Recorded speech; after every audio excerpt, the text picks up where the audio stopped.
You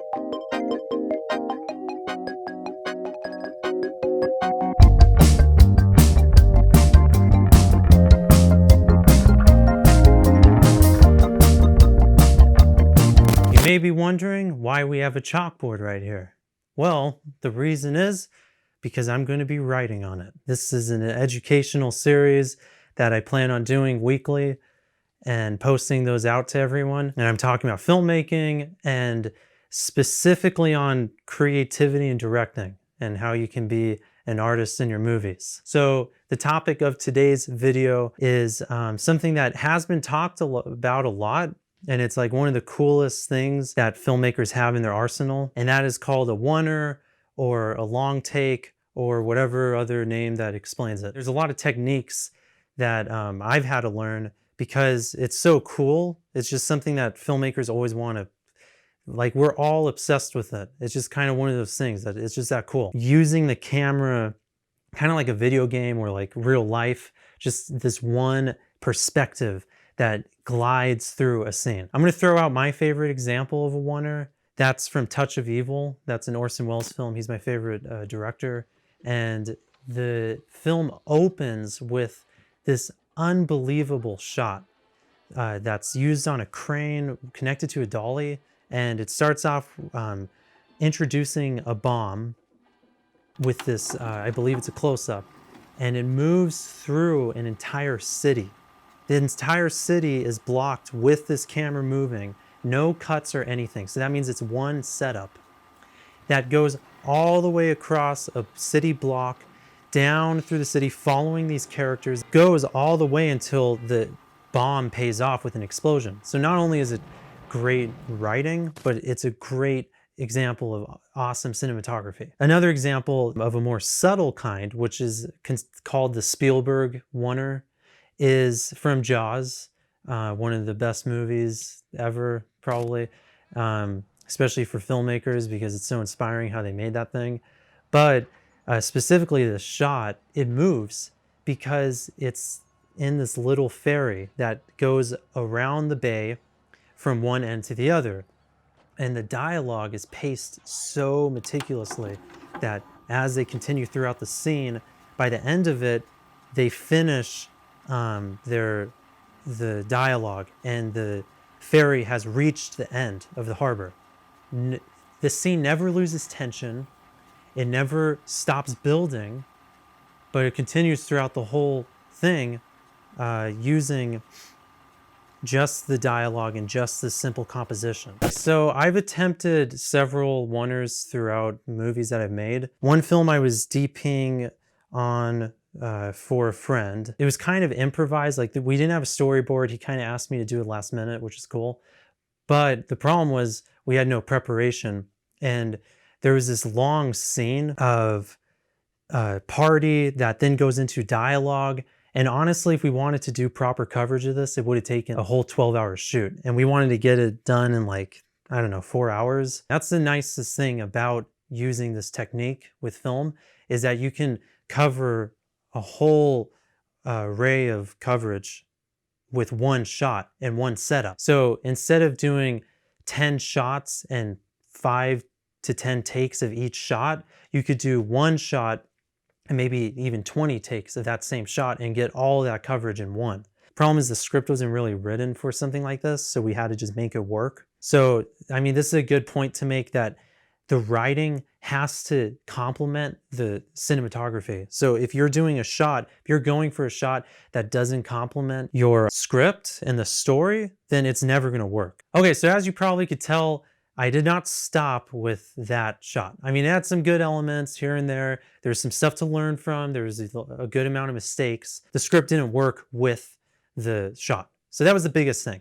My latest film that I worked on, Dolphin Street, I directed and wrote it, and I produced it. So the nice thing about writing what you direct is that from the beginning, you can have the shots in mind.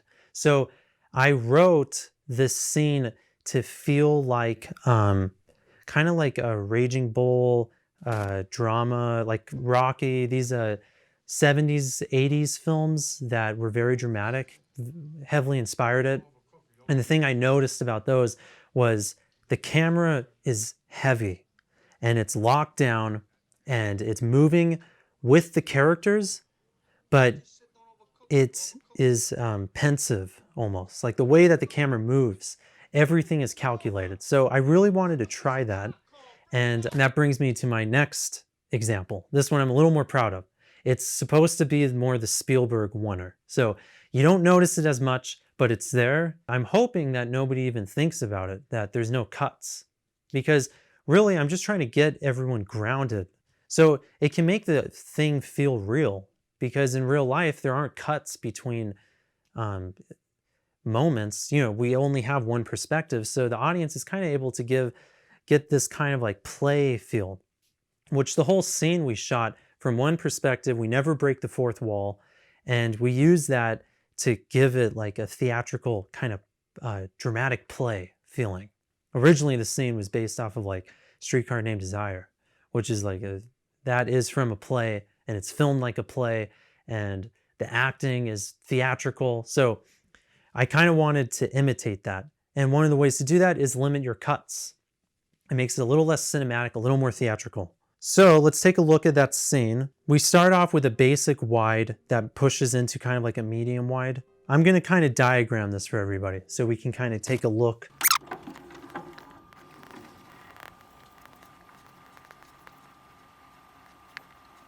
I forgot her name. Bruno and Amelia. Okay, so we start off with Bruno leaning on the edge of this wall right here. This is the kitchen. This is the oven, you know, and that's the living room that we see at the beginning of the scene. Bruno leans against the wall, and Amelia enters from the bathroom. That's why we have that close-up of her, and then we have her enter in this way. Now, Bruno needs a motivation, right? Because we first start off with the camera looking at him. Now, how are we going to get to a two shot? Well, if the camera just pushed back and Bruno stays there, then the audience is going to think, why is the camera moving? What does that mean? Is he losing grip on something? Is he feeling hopeless? Whatever pulling back from somebody could mean.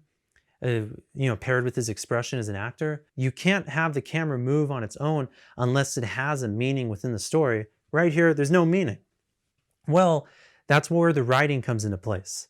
There's the cake, right? So we'll add some candles, even though there's no candles in the movie, but whatever. Okay, there's the candles.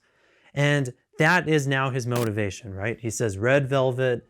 We hear her say yup, and then they cross paths. Well, we're on Bruno, right, at the beginning. So the camera can now push back into a two shot.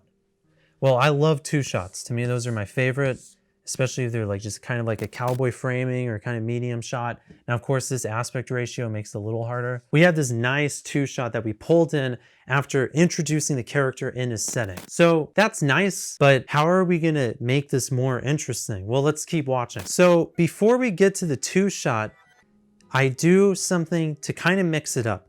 They switch places. Now, I just felt like that would be an interesting way to add some dynamics and make it a little more interesting. So they switch places, and now Bruno is over here and Amelia is right here. You can go all philosophical with what that represents, but to me, it kind of shows they start off kind of far away, they move in close, we get to see him look at her, so the blocking is adding to the character development, and you see that element of romance, but there's a bit of an awkwardness to it, and then they switch places. So you might expect them to like kiss or hug or something, but instead they just switch. They're far away from each other again, right? He's at the cake, she's over here. Well, why is that?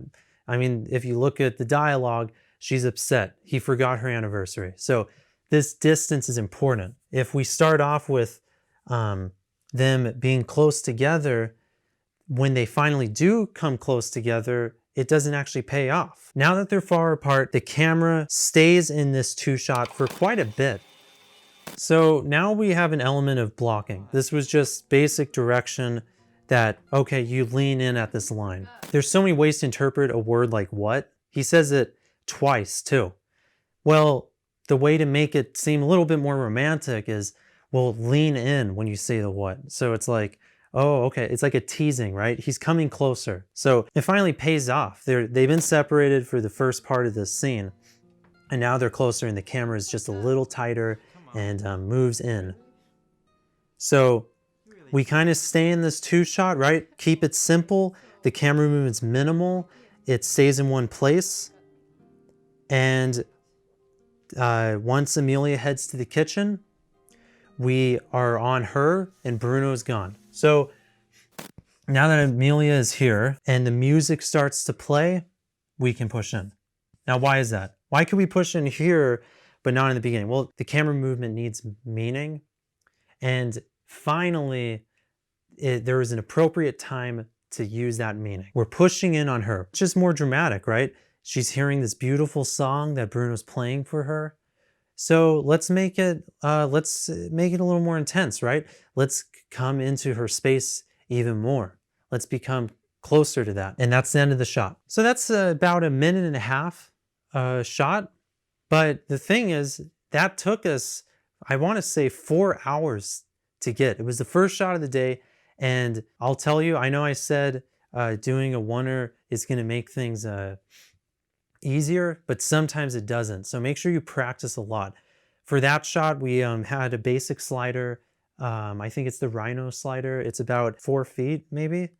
And we put it in a tripod, and we would rotate the tripod as the characters moved in and out.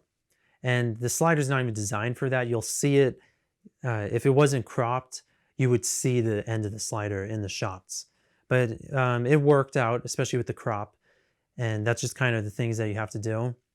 But it actually added a kind of unique style where it's on this axis. The camera's moving in and out, but it's on an axis, which is pretty cool. So I liked it. Let me know what you think. Any suggestions or ideas that you think would make it even better. I'd love to hear that. And now we're going to move on to the third and final oner, my favorite that I've done. And I'm really excited about it to show it to everyone. So we're going to take a look at that next.